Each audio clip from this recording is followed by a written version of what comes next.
Hey everyone, welcome to Cinema Safari. So today we're journeying to Westeros, talking about the latest series in the Song of Ice and Fire franchise, A Knight of the Seven Kingdoms.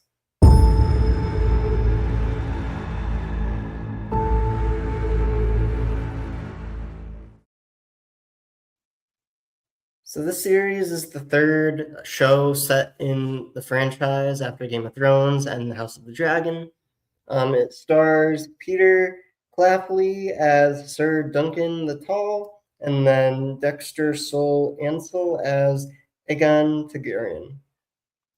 And it is the third series in arguably one of the biggest television franchises, um, at least in recent times. And I'll talk about a lot with the series. I'm excited to get to it. So join us as we dive into A Knight of the Seven Kingdoms.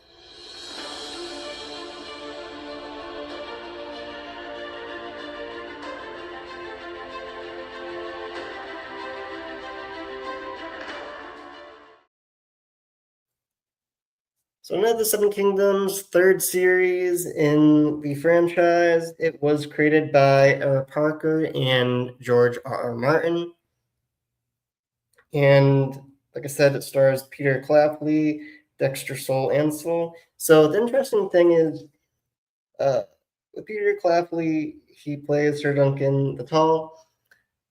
Not really anything too interesting about that. The interesting part really is Dexter Sol Ansel as Aegon Targaryen, nicknamed Egg, who this character becomes king. Years later, he rules for I think like 25 years or something on the Iron Throne. His son will one day become known as the Mad King. And then, of course, for those of you who know like, the lore and who the Mad King is and who his kids are, the Mad King's kids are Daenerys Targaryen and her brother, can't remember his name off the top of my head, from Game of Thrones, first season. And we all know where that leads. So that, the tie-in with all that, which is pretty cool. Now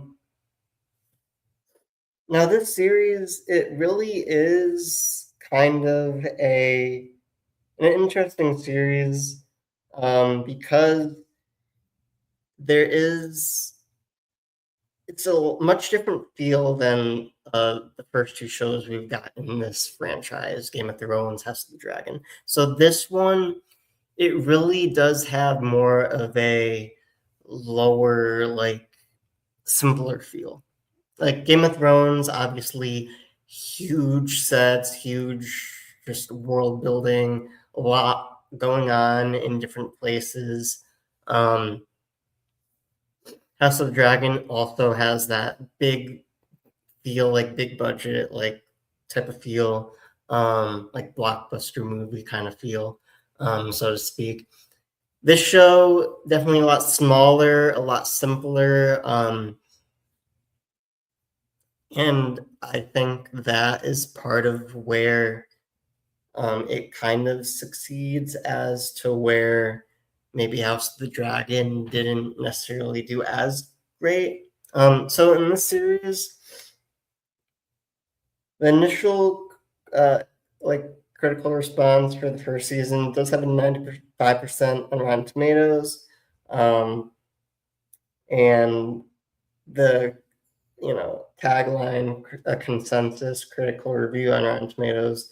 Not the Seven Kingdoms, welcome return to Westeros that works better in the buddy comedy arena rather than solely slaying its competition. And on Metacritic, it has a 74 out of 100, indicating generally favorable reviews.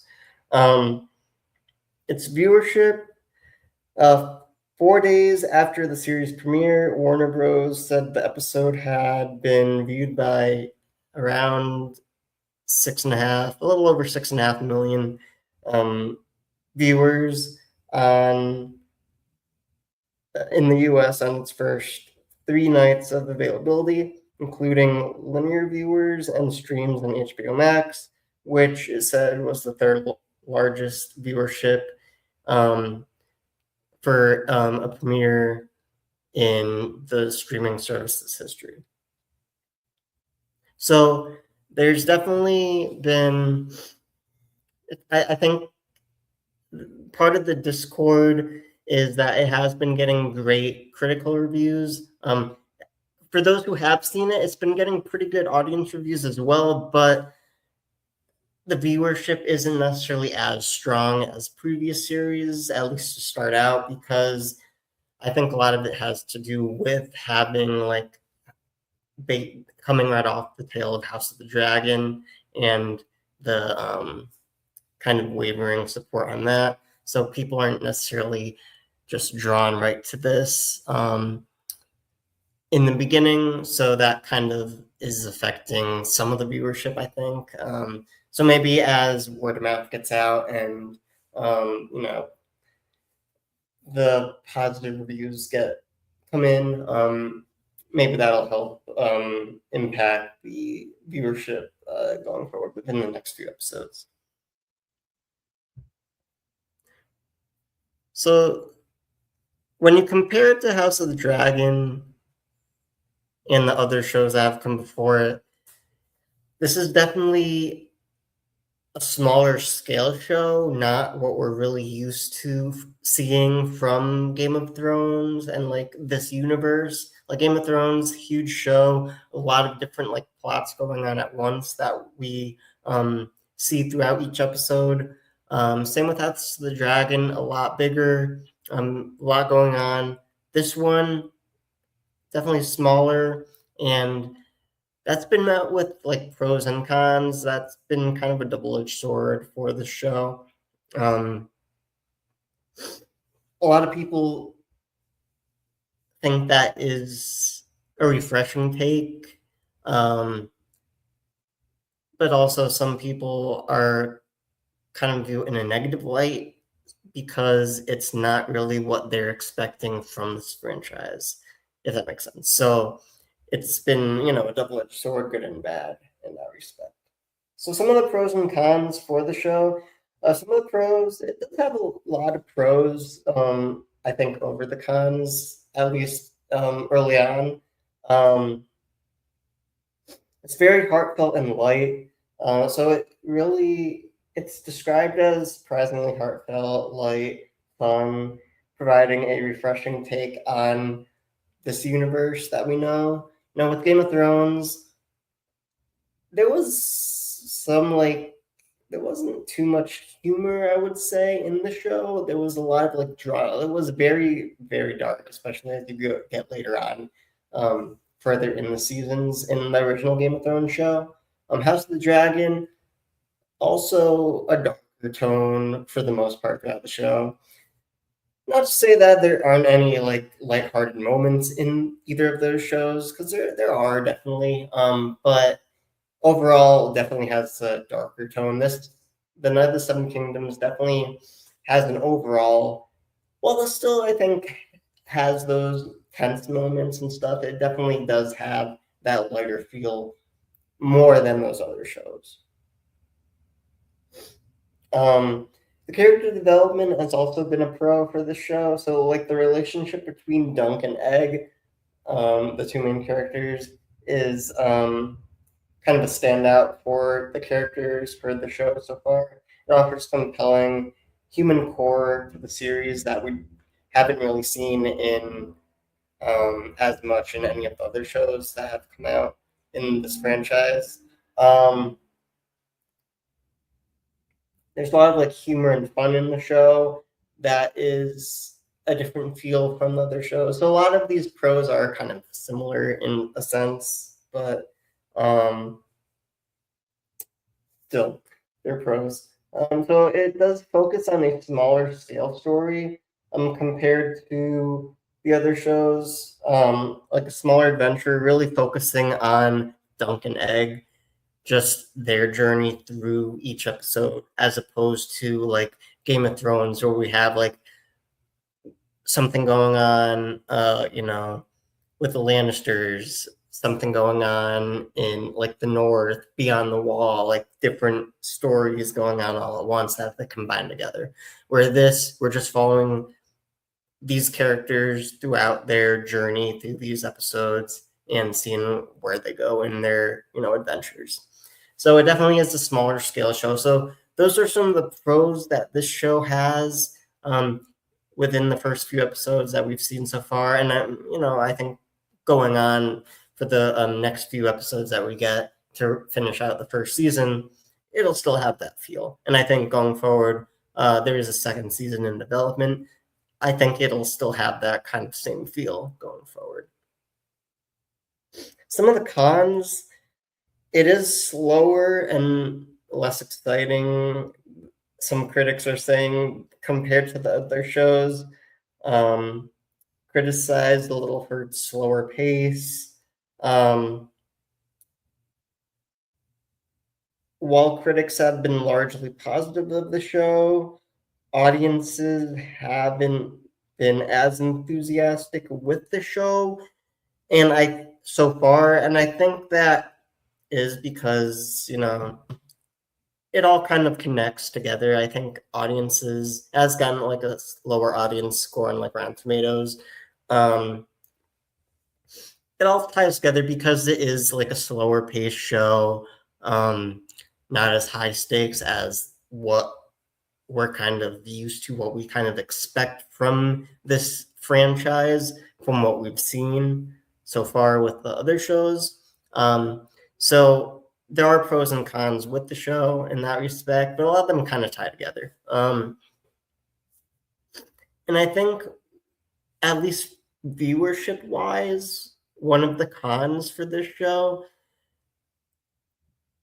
is that coming right off of House of the Dragon, which hasn't been too well received during its whole run, really.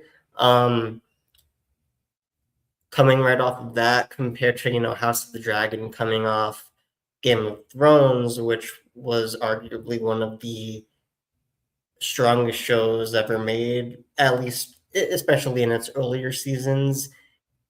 Um, it had a lot to kind of live up to.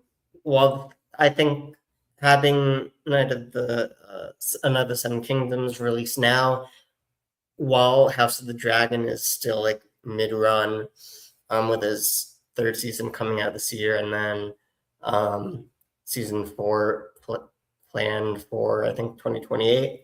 So this coming off of a show that isn't really that great, and kind of audiences, I think the whole franchise is kind of in a place where audiences are kind of dwindling, waiting for something great to come back. And I think this show has the potential to kind of be that, because yes, it isn't what we're used to, but it is a refreshing take on the franchise. It expands like the lore of the franchise. It is a prequel to Game of Thrones, so it does explore, expand the lore of the franchise, introduce us to some new characters, some that are referenced in past shows. So it definitely expands the universe, expands the world that we know and love.